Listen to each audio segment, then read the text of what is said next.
ಗ್ರಾಮೀಣಾಭಿವೃದ್ಧಿ ಸಚಿವನಾಗಿ ಜವಾಬ್ದಾರಿಯನ್ನು ವಹಿಸಿಕೊಂಡೆ. ಇಲಾಖೆಯು ಪ್ರಗತಿ ಪರಿಶೀಲನೆ ಮಾಡಿದ್ದೇನೆ. ಅಂದರೆ ಗ್ರಾಮ ಪಂಚಾಯಿತಿಗೆ 15ನೇ ಹಣಕಾಸು ಆಯೋಗದ ಹಣ ಬರಬೇಕಿದೆ. HMTಗೆ ಕುಮಾರಸ್ವಾಮಿ ಭೇಟಿ ನೀಡಿದ್ರು. ಇದು ಖುಷಿಯ ವಿಚಾರ. ಖುದ್ದಾಗಿ ಹೋಗಿರುವುದಕ್ಕೆ ಅಭಿನಂದನೆಯನ್ನ ಸಲ್ಲಿಸ್ತೇನೆ ಅನ್ನುವಂಥ ಮಾತನ್ನ ಖಂಡ್ರೆ ಅವರು ಹೇಳಿದರೆ. ಪಕ್ಕದಲ್ಲಿ ಭೂಸ್ವಾಧೀನ ಮಾಡಿಕೊಂಡ ಜಮೀನು ಕೂಡ ಇದೆ, ಅಲ್ಲಿಗೂ ಭೇಟಿ ಕೊಟ್ಟು ಸರ್ಕಾರದ ಹಿತಾಸಕ್ತಿಯನ್ನು ಕಾಪಾಡಲಿ ಅಂತ ಈಶ್ವರ್ ಖಂಡ್ರೆ ಅವರು ಹೇಳಿದ್ದಾರೆ. ಈ ಜಮೀನನ್ನು ಅರಣ್ಯ ಇಲಾಖೆಗೆ ವಾಪಸ್ ಕೊಡಲಿ ಅನ್ನೋದು ಅವ್ರ ಮಾತು. ಬೆಂಗಳೂರಲ್ಲಿ ಮಾತಾಡಿದ್ದಾರೆ ಸಚಿವ ಈಶ್ವರ್ ಖಂಡ್ರೆ. 2025-26 ಸಾಲಿನ 20,186 ಕೋಟಿ ಕೇಂದ್ರ ಸರ್ಕಾರ ತಡೆ ಹಿಡಿದಿದೆ.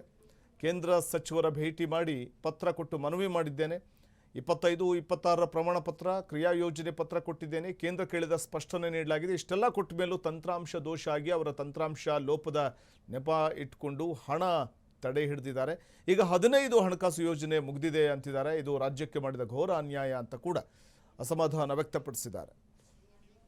ಹಾಗೆ ಇವತ್ತು ಮಾಜಿ ಮುಖ್ಯಮಂತ್ರಿಗಳಾದಂಥ ಮಾನ್ಯ ಕುಮಾರಸ್ವಾಮಿ ಅವರು HMT ಪ್ರದೇಶಕ್ಕೆ ಭೇಟಿ ಕೊಟ್ಟಿದ್ದಾರೆ ಅಂತ ಸುದ್ದಿ ಕೇಳಿ ನನಗೆ ಖುಷಿ ಆಗಿದೆ. ಮೊನ್ನೆ 11ನೇ ತಾರೀಕಿಗೆ ನಾನು ಒಂದು ಮಾಧ್ಯಮಗೋಷ್ಠಿ ಮಾಡಿ ಅವರಿಗೆ HMT ಬಗ್ಗೆ ಏನೊಂದು ಗೊಂದಲ ಇತ್ತು, ಅದು ಇವತ್ತು ಸ್ಪಷ್ಟೀಕರಣ ಮಾಡಬೇಕು ಅಂತೇಳಿ ಹೇಳಿ, ಇದು ರಾಜ್ಯ ಸರ್ಕಾರದ ಆಸ್ತಿ ಇದೆ ಮತ್ತೆ ಇಲ್ಲಿ ಸುಮಾರು 280 ಎಕರೆಯಲ್ಲಿ ಹಸಿರು ಹೊದಿಕೆ ಇದೆ ಅನ್ನುವಂಥದ್ದು ನಾನು ಖುದ್ದಾಗಿ ಪರಿಶೀಲನೆ ಮಾಡಿ ಬಂದಿದ್ದೇನೆ ಅಂತ ಹೇಳಿದ್ದೆ. ನೀವು ಬೇಕಾದರೆ ಖುದ್ದಾಗಿ ಪರಿಶೀಲನೆ ಮಾಡಿ ಅಂತ ಹೇಳಿದ್ದೆ. ಇವತ್ತು ಅವರು ಖುದ್ದಾಗಿ ಅಲ್ಲಿಗೆ ಹೋಗಿದ್ದಾರೆ ಅಂತ ಹೇಳಿ ಸುದ್ದಿ ಬಂದಿದೆ. ಅದಕ್ಕೆ ಹೋಗಿದ್ದಾರೆ ಹಿರಿಯ ಅಧಿಕಾರಿಗಳ ಜೊತೆಯಲ್ಲಿ.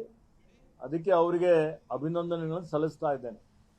ಒಂದು ಮಾತು ಹೇಳಲಿಕ್ಕೆ ಬಯಸ್ತಾ ಇದ್ದೀನಿ, ಅಲ್ಲೇ ಪಕ್ಕದಲ್ಲಿ ಕೆಲವೊಂದು ಜಮೀನು HMT ಇದಕ್ಕೆ ಹೊರತುಪಡಿಸಿನೂ ಭೂಸ್ವಾಧೀನ ಮಾಡಿಕೊಂಡಿದೆ.